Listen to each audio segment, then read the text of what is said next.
Hello friends, welcome to miss of coding. तो Python playlist में ये मेरा तीसरा वीडियो है जिसमें हम लोग आज आ, आज का टॉपिक देख लेते हैं। तो सबसे पहले हम पढ़ेंगे पाइथन क्यों ज़रूरी है, पाइथन क्यों पढ़ते हैं हम लोग। देन हम लोग पढ़ेंगे यूजेस ऑफ पाइथन, पाइथन का यूज कहाँ कहाँ पे होता है। उसके बाद हम लोग पढ़ेंगे पाइथन फंडामेंटल्स जो मैंने आपको फर्स्ट वीडियो में दिखाया था। तो पाइथन फंडामेंटल्स में हम लोग पढ़ेंगे Python variables, Python comments, data type in Python, type casting in Python. तो मैं कोशिश करूँगा कि आज ये टॉपिक्स कवर कर दूँ और शॉर्ट वीडियो ही बनाऊँ, ज़्यादा लंबा हम नहीं खींचेंगे इसको। तो शुरू करते हैं। पहले हम पाइथन क्यों ज़रूरी है सबसे पहले हम वो देखेंगे। तो पाइथन एक बहुत ही, जैसा कि आप जानते होंगे, पाइथन एक बहुत ही पॉपुलर प्रोग्रामिंग लैंग्वेज है। ये सबसे पहली बार ग्यूडो वैन रोजम द्वारा 1991 में रिलीज़ किया गया था। और Python as a first language पढ़ना इसलिए ज़रूरी है क्योंकि इसमें बहुत बाकी प्रोग्रामिंग लैंग्वेज के कंपेयर में ये बहुत ही आसान है इसको सीखना। इसमें सिंपल इंग्लिश वर्ड्स का यूज होता है और ये एक इंटरप्रेटर लैंग्वेज है। तो पाइथन को सीखना ज़्यादा आसान है अदर प्रोग्रामिंग लैंग्वेज के मुताबिक। इसके सिंटेक्स भी बहुत सिंपल होते हैं। तो हम लोग फिर देख लेते हैं यूज ऑफ पाइथन, क्या क्या यूज है पाइथन का। तो सबसे पहला इस पाइथन का तो वैसे बहुत बड़े लेवल पे यूज होता है। तो सबसे मुख्य यूज इसका वेब डेवलपमेंट में है। जैसे सर्वर साइड जो प्रोग्रामिंग होती है, फास्ट एपीआई हो गया, फ्लास्क हो गया, तो उसमें हम लोग पाइथन का यूज करते हैं। फिर प्रोडक्शन रेडी सॉफ्टवेयर डेवलपमेंट के लिए भी पाइथन का यूज़ किया जाता है। डेटा एनालिटिक्स के लिए यूज़ किया जाता है पाइथन को। पांडास हो गया, नमपाई हो गया, बहुत सारे मॉड्यूल्स है पाइथन में जो डेटा एनालिटिक्स के लिए यूज होते हैं। और बहुत कॉम्प्लेक्स मैथमेटिक्स प्रॉब्लम को भी सॉल्व करने के लिए पाइथन प्रोग्रामिंग लैंग्वेज का यूज किया जाता है। तो मैंने बताया कि पाइथन क्यों ज़रूरी है, यूज ऑफ पाइथन बताया। अब हम लोग मेन टॉपिक पे आगे बढ़ते हैं, पाइथन फंडामेंटल्स पे, जो हमारा सबसे पहला टॉपिक भी है।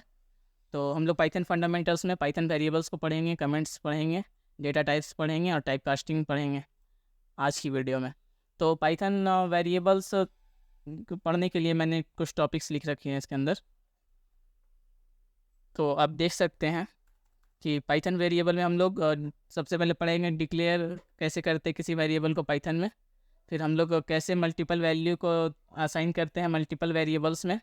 फिर हम लोग पढ़ेंगे assigning single value to multiple variable, मतलब एक वैल्यू को कैसे हम लोग मल्टीपल वेरिएबल में असाइन कर सकते हैं। फिर हम लोग आउटपुट ऑफ वेरिएबल्स पढ़ेंगे। फिर हम लोग ग्लोबल एंड लोकल वेरिएबल्स पढ़ेंगे पाइथन में। तो ये टॉपिक्स आसान है। तो इसके लिए हम लोग सबसे पहले चलते हैं अपने वीएस कोड पे, जहाँ पे मैं आपको करके भी दिखाऊंगा। तो यहाँ से मैं अपने कोड को खोल लेता हूँ, राइट क्लिक करके ओपन विथ कोड। तो ये मेरी जो फोल्डर है वो कोड्स में खुल जाएगी। हम लोग जो भी एक्सरसाइज करेंगे वो IPYNB फाइल्स में करेंगे, जिससे हम लोग का सीखना आसान हो जाएगा। तो सबसे पहले मैं एक IPYNB फाइल बना लेता हूँ यहाँ पर, वेरिएबल्स डॉट IPYNB। अगर आपको नहीं पता कि IPYNB फाइल क्या है तो आप मेरी पिछली वीडियो को देख सकते हैं, जिसमें मैंने बताया था IPYNB फाइल के बारे में, नोटबुक के बारे में। तो बेसिकली हम लोग नोटबुक बनाते हैं VS कोड के अंदर पाइथन प्रोग्राम्स रन कराने के लिए। तो आप जैसा देख सकते हैं कि मैं यहाँ पे कोड्स लिखूँगा, एक मार्कडाउन दे देते हैं, वेरिएबल्स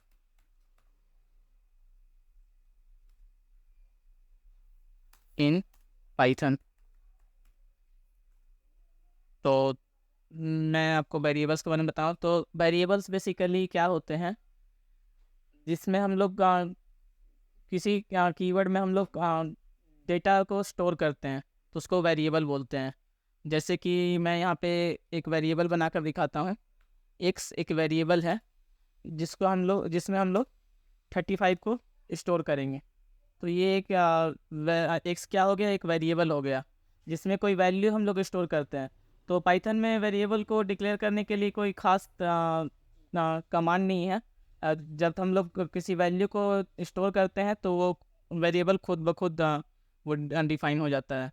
जैसे अगर हम यहाँ पर मैं लिखूँ y इक्वल टू 25, तो x एक वेरिएबल हो गया, एक वेरिएबल y हो गया। तो अगर हम लोग x को अगर प्रिंट करते हैं, प्रिंट x, तो हमारे जो x वेरिएबल की जो वैल्यू है वो प्रिंट हो जाएगी। आप देख सकते हैं 35 यहाँ पे प्रिंट हो गया। अगर मैं प्रिंट x कॉमा y करता हूँ तो मेरी वेरिएबल की वैल्यू x और y की वेरिएबल की वैल्यू प्रिंट हो जाएगी। तो ऐसे हम लोग वेरिएबल को डिफ़ाइन करते हैं पाइथन में। तो वेरिएबल को मान लीजिए मैं एक वेरिएबल बनाता हूँ z, जिस पे मैं डिफ़ाइन करता हूँ मेरा नाम। तो अगर मैं इसको प्रिंट करना चाहूँ तो ऐसे कर सकता हूँ। तो बेसिकली वेरिएबल्स क्या है, तो वेरिएबल्स एक कंटेनर है जो वैल्यू को होल्ड करता है। वो वैल्यू किसी भी टाइप्स की हो सकती है, किसी भी डेटा टाइप्स की हो सकती है। डेटा टाइप्स के बारे में हम लोग आगे पढ़ेंगे। अब मैं आपको मल्टीपल वेरिएबल में मल्टीपल वैल्यू कैसे असाइन करते हैं वो बताऊंगा। तो अगर मेरे पास 3 वेरिएबल है, x comma y comma z, ये 3 वेरिएबल है और मुझे इसमें वैल्यू असाइन करना है, तो मैं ऐसे करूँगा 10 कॉमा 20 कॉमा 30। अगर इसमें एक बात नोट करने की है कि आप जितने भी वैल्यू को, जितने वेरिएबल को जितने वेरिएबल दे रहे हैं उतने वेरिएबल को ही के वैल्यू को असाइन करना है। अगर आप यहाँ पर तीन वेरिएबल्स दे रहे हैं और यहाँ पर 2 वैल्यू असाइन करते हैं तो ये हमें एरर देगा। तो अगर मैं इसको प्रिंट करूँ, print x comma y comma z, तो ये हमें देगा 10 20 30। अगर मैं सिर्फ x को प्रिंट करना चाहूँ तो मुझे x की वैल्यू मिल जाएगी। ये सीक्वेंस वाइज होता है। अगर मैं सिर्फ y को प्रिंट करना चाहूँ तो मुझे y की वैल्यू मिल जाएगी। अगर मैं z को प्रिंट करना चाहूँ तो मुझे z की वैल्यू मिल जाएगी। लेकिन अगर मैंने 3 वेरिएबल डिफाइन किए हैं और उसमें वैल्यू 2 के ही डाले हैं तो मुझे एरर देखने को मिलेगा। आप देख सकते हैं वैल्यू एरर, मतलब मैंने वेरिएबल तो 3 असाइन किए हैं, 3 डिक्लेयर किए हैं, लेकिन उसमें वैल्यू 2 ही असाइन किए हैं। तो ये नोट करने की बात है कि आपको आपकी जितना भी वेरिएबल आपने डिक्लेयर किया उतना वैल्यू को असाइन करें।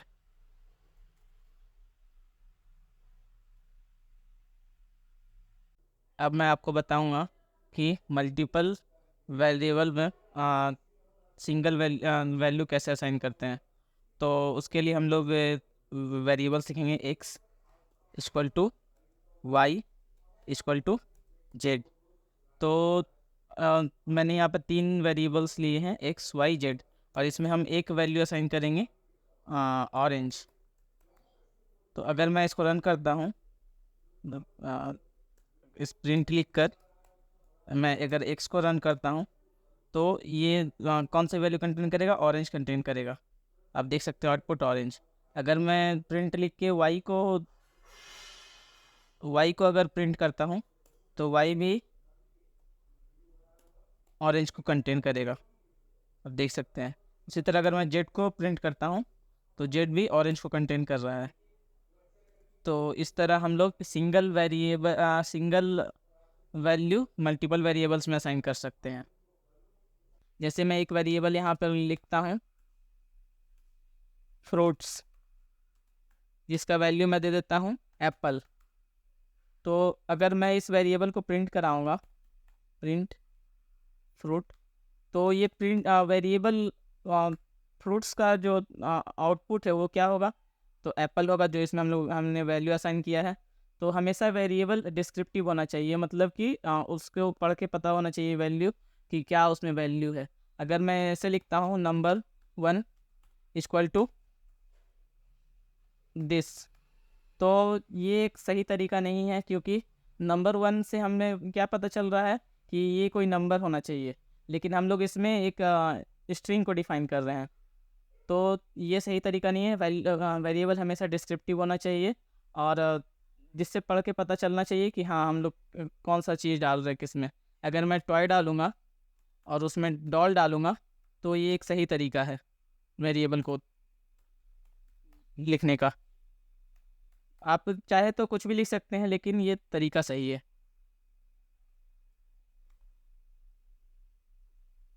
अब हम लोग ग्लोबल और लोकल वेरिएबल के बारे में बात करेंगे। तो ग्लोबल वेरिएबल बेसिकली ये क्या होता है, तो ग्लोबल वेरिएबल जिसे हम लोग पूरे प्रोग्राम में कहीं भी कॉल करा सकते हैं, कहीं भी उसको यूज कर सकते हैं। और लोकल वेरिएबल क्या होता है, तो जो किसी एक खास फंक्शन या किसी क्लास के लिए डिफाइन किया जाता है और उस क्लास के अंदर ही उसको यूज हो सकता है, उसका उसका यूज हम लोग बाहर नहीं कर सकते हैं। तो फंक्शन और क्लास तो हम लोग आने वाले वीडियोस में पढ़ेंगे क्या होता है। मैं आपको एक यहाँ पर फंक्शन बना के दिखा रहा हूँ पाइथन में,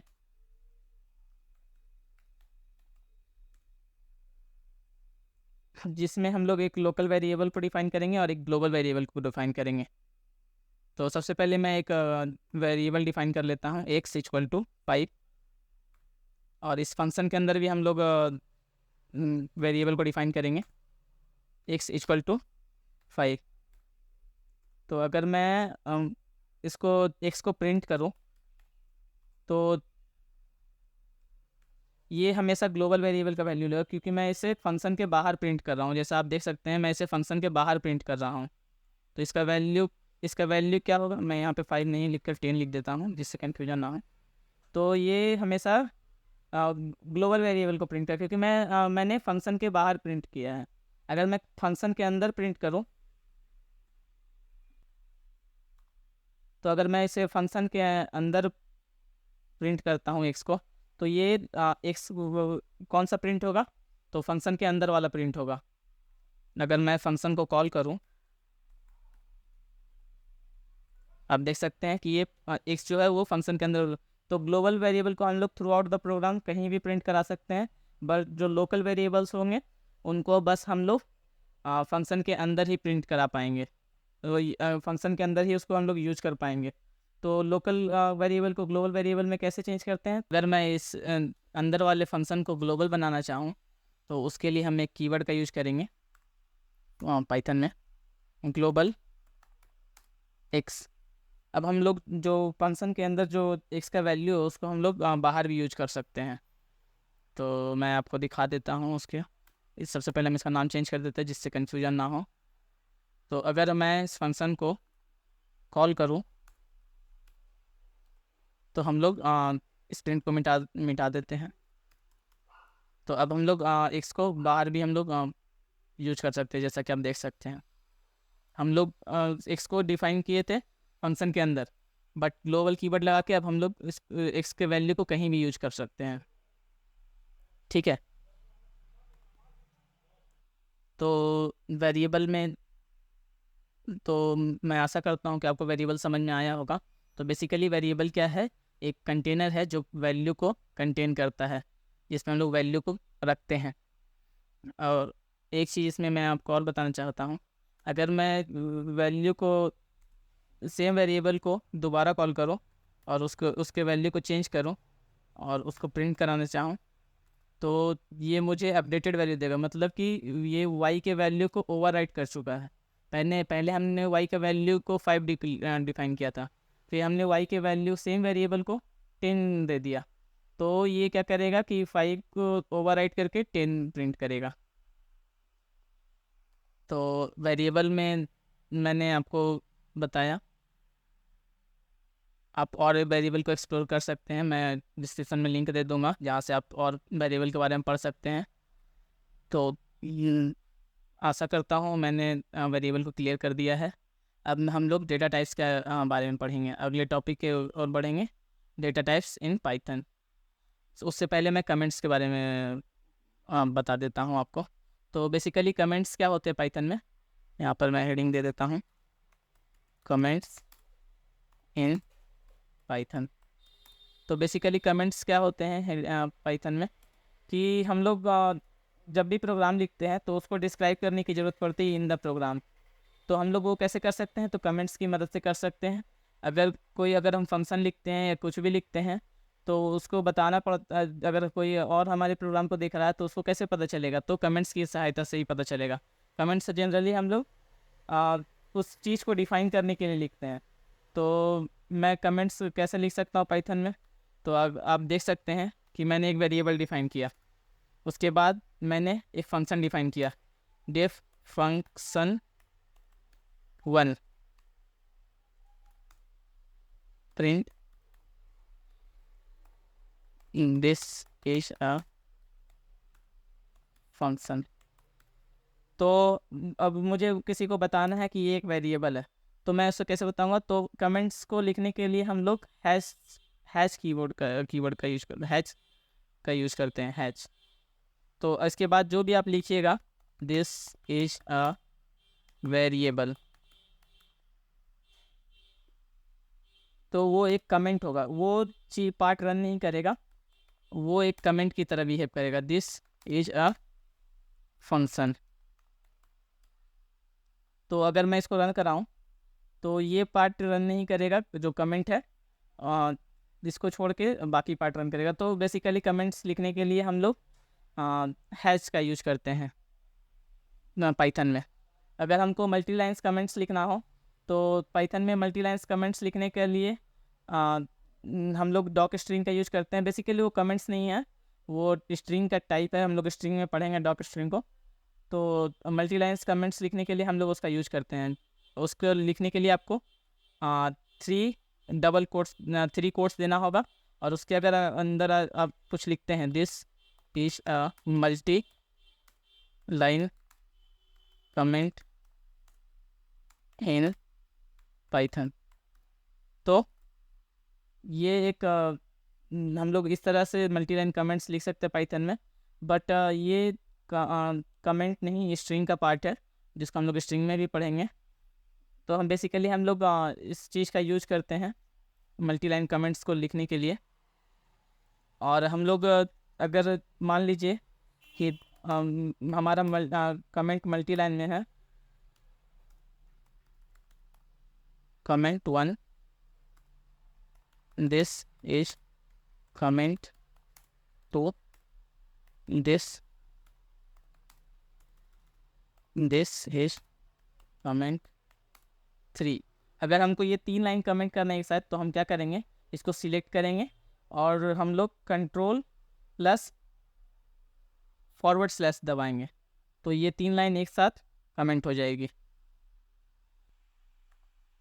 तो ये था कमेंट्स से रिलेटेड मटेरियल। तो आशा है आपको समझ में आया होगा कमेंट के बारे में। तो इसके बाद हम लोग को देखना है डेटा टाइप्स इन पाइथन। तो मैं इसको सेकेंड पार्ट में, फंडामेंटल्स ऑफ पाइथन के सेकेंड पार्ट में डिस्कस करूँगा। आज के लिए बस इतना ही। Thank you.